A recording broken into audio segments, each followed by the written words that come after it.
Il-kodiċi tal-etika aġġornat tal-Ministri u Segretarji Parlamentari jinkludi wkoll manwal li jidħol f'aktar dettall u li flimkien mal-kodiċi jirregola l-imġiba tal-membri tal-Kabinett. Fost oħrajn jitlob lill ministri u Segretarji Parlamentari jippreżentaw id-dikjarazzjoni tal-assi tagħhom.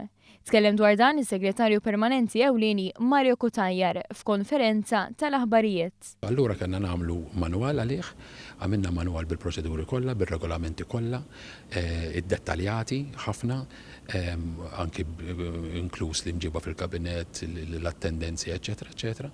U dak kollu allura iżid u għalhekk jintrabat mal-kodiċi ta' etika.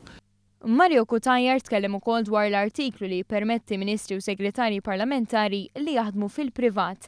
Dan jekk il-Kabinett jiddeċiedi li dan ix-xogħol ikun fl-interess nazzjonali. Kutajjar spjega li għalkemm il-kodiċi tal-etika approvat 20 sena ilu ma kellux klawżola simili, kienu bosta tal-Ministri li tul is-snin kellhom impjieg b'mod partikolari bħala lecturers l-Università. Żied li deċiżjonijiet f'dan is-sens ittieħdu fil-Kabinett fl-1994 u fl-1997 u għalhekk b'din il-klawżola ġdida l-affarijiet qed ikunu aktar trasparenti. Il-kodiċi etika aġġornat ilu jkun segwit minn frar li għadda.